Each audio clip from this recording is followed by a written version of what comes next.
Alright guys, here we are. It's another segment where we'll give an update about how this man known as Atiku Abubakar put the picture made they see. And for those of you who never know Atiku, now when they see for board now, so in don't call out because they talk say why the CBN, that is the Central Bank of Nigeria, go ban cryptocurrency. Whether they don't know say they are cryptocurrency now, they give people money now for Nigeria. So because that business and something when people like say if they invest online, your money they increase, all those kind of things.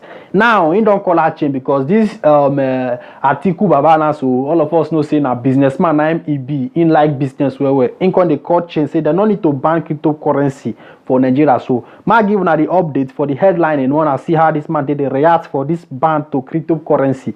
Alright, he said here, former Nigerian Vice President Atiku Abubakar for IM reaction advised Central Bank of Nigeria to revisit the policy way ban the dealing and transaction of cryptocurrencies. You understand? Now in the court chain, there are many articles here, and a lot of this one I just give on us. So in the court chain say no, worry to cut kind of like stop cryptocurrency, go solve the problem of the country. All these things are something when be like say on a very good day himself, if he say day for power, he could still do this kind of thing because all of them are fake people where like say that they rule the country.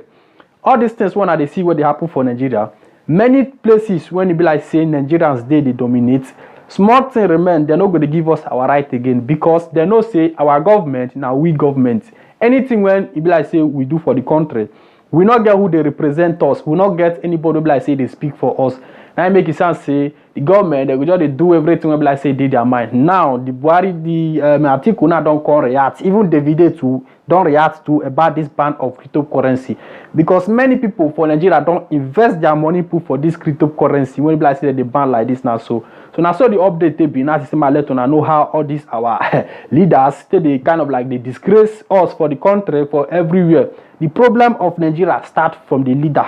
If they say Nigeria corrupt, now the leaders now them first start the corruption before the citizens can take over. So now so we take see the Nigeria as they happen. Now this is my let to know how the article take come out when they react about the cryptocurrency. So without wasting time, we'll go straight to another news. We'll see how it happen.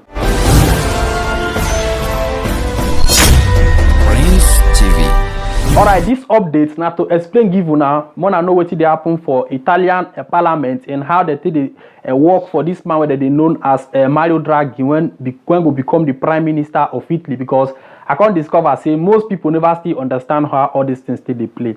If they say Mario Draghi won't become the prime minister of Italy, he needs some support from different parties. I don't explain these things. Many people who don't explain all these things they give now they see how all these things they play now. So now the man need parties when go support him so that he go feel move on. Yesterday, I can't give a video about the speech of Matteo Salvini, waiting in can they talk for his own side of view.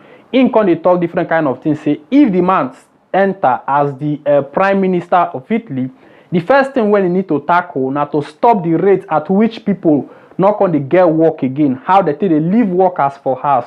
I tried to explain that video, but I'm not sure say most of una understand how that video be because some people come they ask me questions, say whether they cancel the decreto di sicurezza and when they like say they already change. No, they never cancel anything. You not get anything when they cancel. In tanto, Salvini never talk anything when go for decreto di sicurezza.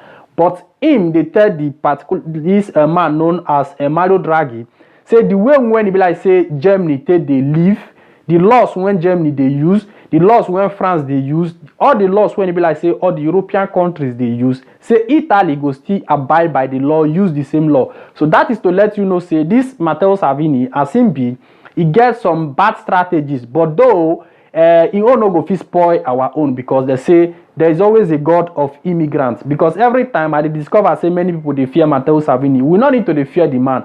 We always they give una say see how it did happen because him to go they always they roam for social media, they tell Italians say see what Africa do all those kind of things. I make you the sound say every time me myself I like to repeat the story, still they give una how himself still they work out those kind of stuff.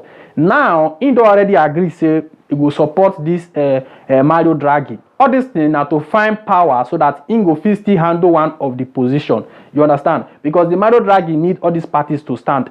Then the man known as Matteo Renzi, this man wanna they see for here now so. That one too don't give in support already. For the first time, give this Draghi. The one when be like say now that they call the 5-star movement, which is the Cinque Stelle, come still say okay fine, they go support this Mario Draghi, but in the condition that all those benefits when be like say the citizens they get, they no go cost all those things come on, like the Reddit to all those kind of stuff, you understand. Now then the Giorgia Meloni, which is the Fratelli d'Italia, which is that Fratelli d'Italia, so when be their lady now, so in now can they get different point of view, say you know go support this Mario Draghi. Where I want make una understand for this point be say you go come see and say very soon Matteo Salvini and then this Giorgia Meloni will come become a cat and rat. They'll come be like say they no go they get the same point of view, because since now Matteo Salvini tried to support Draghi and then Giorgia Meloni say no to Draghi, so that is to let you know automatically they already get different point of view, because like this now as I talk to you up till now, the Giorgia Meloni never still agree say go accept to support this Mario Draghi. So now so all these things still they happen. So there are many parties when it be like say this Mario Draghi they appeal to for them to support them so that he go become the full prime minister of Italy, start to operate different kind of things. So now so the Matate Binati Sema given a little bit explanation based on the Italian politics, how they take the work out all these things now. So for those of you when it be like so I never see where Giorgia Meloni they talk say like you know go still give him support. Give this Mario Draghi. Oh yeah. Presidente, perché il no a Draghi? Perché io non sono d'accordo sul fatto che l'Italia debba essere considerata una democrazia di serie B nella quale i cittadini non possono mai scegliere a chi farsi rappresentare, e perché so che il problema di questa legislatura è un Parlamento nel quale è impossibile avere una maggioranza coesa. Che tipo di maggioranza sosterrà questo governo? Beh, una maggioranza a prevalenza PD 5 Stelle è la ragione per la quale Fratelli d'Italia non può esserci. Noi al governo col PD e con i 5 Stelle abbiamo promesso che non ci saremmo andati e non ci andremo. Non teme l'isolamento? Ma guardi, dipende da chi. Sicuramente sarò isolata dal mainstream, me ne sono accorta dai giornali di questi giorni. Non mi pare di essere così isolata tra gli italiani, perché molti come me si interrogano su questa nostra democrazia imperfetta e sul fatto che qui si cerchi sempre una scusa per impedire agli italiani di scegliere che cosa fare e di autodeterminarsi. Una don't see the video abi. So now that video Giorgia Meloni come still dey talk, and me get many of a video when he come dey talk and say you no go give support to this Mario Draghi, you understand? So more see how it dey happen, but automatically if Salvini already give his support to the Mario Draghi, which is the La Lega, and then this five-star movement as well give in support, and then Italian Viva give, and so I believe say the man go fit win the confidential election for the parliament to continue as the prime minister, either Giorgia Meloni or not Giorgia Meloni, because Giorgia Meloni the hit point say they no need to give them prime minister, make them allow Italians to kind of like make election. In con talk say you no go fit go into power with Matteo Renzi with five-star movement, you understand? You no go fit go power with them, because if these people support Mario Draghi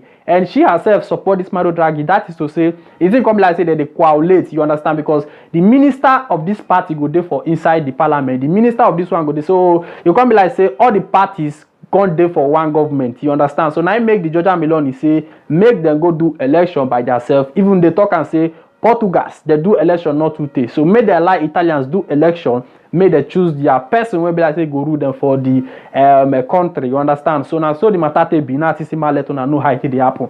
For those of you when they be like so unless they fear for Salvini, me will not they fear for Salvini. Salvini not be God, he not be anything. Now just that if he come power, constantly they don't pick Leone, they talk all those things, because you know if any new government come, he get power to say he won't change anything. For that, he created the Siguresa. He get power to do different kind of things.